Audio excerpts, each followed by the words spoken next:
Hello friend, आज हम discuss करने वाले हैं derivation of Boyle's law from kinetic equation. Kinetic equation से हम बॉयल्स लॉ का डेरिवेशन करेंगे। हमने आपको बताया है कि काइनेटिक मॉलिक्यूलर थ्योरी क्या होता है।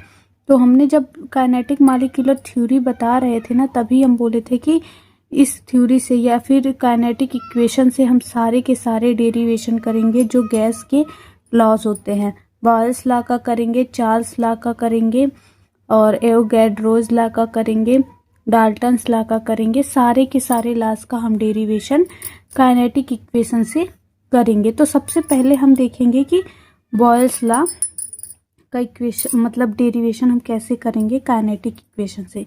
काइनेटिक इक्वेशन इसके पहले वाले वीडियो में हमने आपको बताया था। और काइनेटिक इक्वेशन क्या आया था, PV is equal to 1/3 mn C bar का स्क्वायर करके आपका काइनेटिक इक्वेशन आया था। अब बात कर लेते हैं बॉयल्स लॉ क्या है। बॉयल्स लॉ में हमने आपको बताया है कि जो वॉल्यूम होता है वो प्रेशर के इनवर्सली प्रोपोर्शनल होता है। कंडीशन क्या होना चाहिए, टेम्परेचर जो है वो कांस्टेंट होना चाहिए। टेम्परेचर जो है वो कांस्टेंट होना चाहिए। जो वॉल्यूम है वो प्रेशर के क्या होना चाहिए, इनवर्सली प्रोपोर्शनल होगा, लेकिन कंडीशन टेम्परेचर कांस्टेंट होना चाहिए तब। मतलब कि कोई गैस का मॉलिक्यूल है, अगर आप उस पर प्रेशर को अप्लाई कर रहे हैं तो क्या होगा, उसका वॉल्यूम जो है प्रेशर अप्लाई करने से उसका वॉल्यूम जो है वो डिक्रीज हो जाएगा। प्रेशर इंक्रीज करेंगे तो वॉल्यूम डिक्रीज हो जाएगा, प्रेशर को कम करेंगे तो वॉल्यूम जो है वो इंक्रीज हो जाएगा। मतलब एक को बढ़ाएंगे तो दूसरा घटेगा, एक दूसरे के इनवर्सली प्रोपोर्शनल है। फिर हमने आपको क्या करवाया था, kinetic molecular theory. Kinetic molecular theory जब कराया हमने आपको, तो हमने आपको बताया कि जो गैस के मॉलिक्यूल्स होते हैं ना, उसकी काइनेटिक एनर्जी टेम्परेचर के डायरेक्टली प्रोपोर्शनल होती है। मतलब कि कोई गैस का मॉलिक्यूल है, यहाँ पे अगर हम उसका टेम्परेचर इंक्रीज कर रहे हैं तो जो उसकी काइनेटिक एनर्जी है, गैस के मॉलिक्यूल्स की काइनेटिक एनर्जी जो है वो इंक्रीज हो जाएगी। मतलब कि टेम्परेचर इंक्रीज होगा तो गैस के मॉलिक्यूल की काइनेटिक एनर्जी इंक्रीज हो जाएगी, बढ़ जाएगी। मतलब जो मॉलिक्यूल है ना, उनका मूवमेंट जो है और फास्ट होने लगेगा, वो और तेजी से मूवमेंट करने लगेंगे अगर आप टेम्परेचर को इंक्रीज कर रहे हैं। तो यही पॉइंट यहाँ पे लिया गया है। According to kinetic molecular theory, the temperature of gas is directly proportional to kinetic energy. Kinetic energy के डायरेक्टली प्रोपोर्शनल होगा टेम्परेचर। ठीक, ये पॉइंट आपको समझ में आ गया होगा। अब आपको पता है जो काइनेटिक एनर्जी होता है वो किसके बराबर होता है, 1/2 mv² के।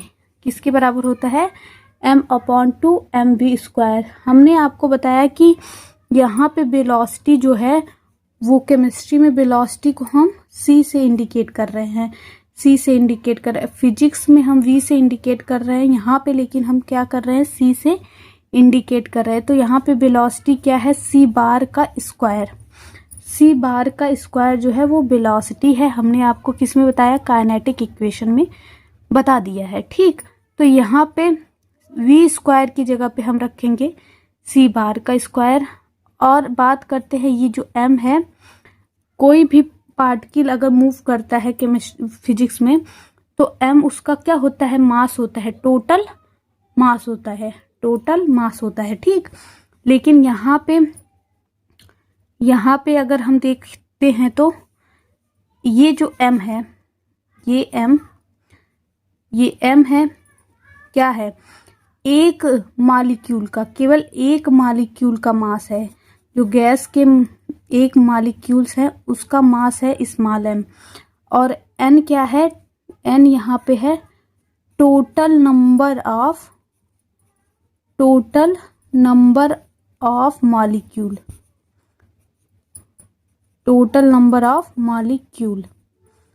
जो टोटल नंबर है मॉलिक्यूल्स का वो है, मतलब कि 1 2 3 4 5 6 7 8 मॉलिक्यूल्स यहाँ पर हैं। तो जो टोटल ये नंबर हो गया, यही नंबर n है। ऐसे जनरली आप काउंट नहीं कर पाएंगे, क्योंकि जो गैस के मालिक्यूल होते हैं ना, उसमें क्या होते हैं, लाखों के तादाद में जो गैस होते हैं उसमें लाखों के तादाद में मालिक्यूल्स उसके होते हैं। यहाँ पे एग्जाम्पल के तौर पे हम समझा रहे हैं, जैसे कि काउंट करके, आपको ऐसे काउंट नहीं कर सकते हैं आप, ठीक। अगर हम बात कर रहे हैं यहाँ पे हमको टोटल मास रखना है ना, तो m, स्मॉल m और कैपिटल N का क्या करेंगे, मल्टीप्लाई करेंगे, तब ये टोटल मास के बराबर आएगा। यहाँ गैस की बात हो रही है, तो गैस के मॉलिक्यूल्स का टोटल, ये एक गैस के मॉलिक्यूल्स का मास हो गया आपका, और ये क्या हो गया, टोटल नंबर ऑफ मॉलिक्यूल्स की कितने मॉलिक्यूल्स हैं यहाँ पे, तो वो रख दिए हम mn, यहाँ पे कैपिटल n रख दिए, और v की जगह पे हमने रखा है c बार का स्क्वायर। इसको हम कहते हैं मीन स्क्वायर वेलोसिटी।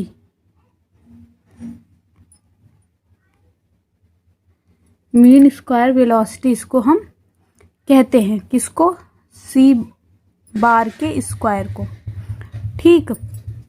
यहाँ पे अगर प्रोपोर्शनलिटी का साइन लगा है ना, तो इसको हटाने के लिए एक कांस्टेंट लगाएंगे k, ठीक। तो 1/2 mv, ये पॉइंट आपको समझ में आ गया होगा कि 1/2 mv स्क्वायर की जगह पे ये कैसे आया, ठीक। तो ये हो जाएगा आपका 1/2 mn c बार का स्क्वायर kT, ठीक। अब according to kinetic equation, kinetic equation हम करवाए थे आपको, तो क्या आया था, PV = 1/3 mn c बार का स्क्वायर, ये आया था काइनेटिक इक्वेशन। ये आपका क्या है, काइनेटिक इक्वेशन है। अब हमको क्या करना है, यहाँ पे हमको देखिए, right side of equation is divided and multiply by 2। हमको जो यहाँ पे 2 से मल्टीप्लाई भी करना है और 2 से क्या करना है, डिवाइड भी करना है। 2 से मल्टीप्लाई करेंगे और 2 से क्या कर देंगे, डिवाइड कर देंगे, ठीक। अगर ये कर रहे हैं ना, तो ये इसके बराबर आ जाएगा। यहाँ पे हम kT रख सकते हैं, क्योंकि यहाँ पे 1/2 हमको ले आना है और kT को रखना है, तभी हम प्रूफ कर पाएंगे, ठीक। तो हमने क्या किया, 2 से मल्टीप्लाई कर दिया और 2 से क्या कर दिया, डिवाइड कर दिया। अब क्या करेंगे, इस वाले 3 को यहाँ पे ले आएंगे और 2 को अंदर लेके जाएंगे, तो ये हो जाएगा 2/3 1/2 mn c बार का स्क्वायर इक्वल टू में PV तो है ही। अब इस इक्वल टू 1/2 mn c बार के स्क्वायर का इक्वल टू कितना है, kT है। यहाँ पे देखिए कितना है, kT है। kT को हम यहाँ पे रख देंगे, तो ये हो गया PV = 2/3 kT, 2/3 kT। तो अब यहाँ पे देख लेते हैं क्या क्या कांस्टेंट है। 2, 3, जितने भी नंबर होते हैं, ये तो आपको पता ही होगा कि सारे के सारे क्या होते हैं, कांस्टेंट होते हैं। तो यहाँ पे 2 और 3 कांस्टेंट है, k भी कांस्टेंट है। बॉयल्स लॉ के अकॉर्डिंग अगर हम देखते हैं तो टेम्परेचर भी क्या होना चाहिए, कांस्टेंट होना चाहिए। हमने आपको ऊपर ही बता दिया कि टेम्परेचर क्या होना चाहिए, कांस्टेंट होना चाहिए। तो जितनी चीज़ कांस्टेंट है उसको हम अलग कलर से लिख लिए हैं, ठीक। अब बात करते हैं, इन सारे कांस्टेंट को डिनोट करने के लिए हमने k डैश का यूज़ किया है, ठीक। तो k dash is equal to यहाँ पे है 2/3 kT, 2/3 kT। तो यहाँ पे k डैश को पुट कर दिया। अगर हम यहाँ पे v = p को इधर लेके आए, तो v = हो जाएगा k डैश अपॉन p। अब इस कांस्टेंट और ये इक्वल टू का साइन मिला के, कांस्टेंट और इक्वल टू का साइन मिला के बन जाएगा प्रोपोर्शनल का साइन। तो v जो है प्रोपोर्शनल है 1/p के, टेम्परेचर क्या है, कांस्टेंट है। कंडीशन हमने पहले वहाँ पे यहाँ पे कांस्टेंट रखा है ना, temperature.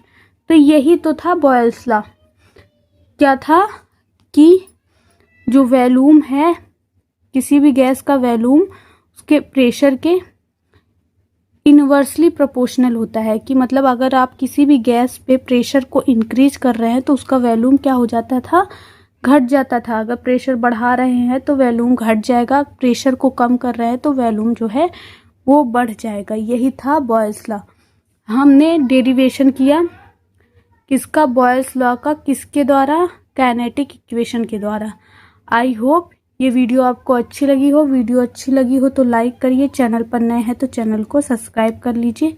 Thank you for watching this video. अगर आप स्क्रीनशॉट लेना चाहते हैं तो ले सकते हैं।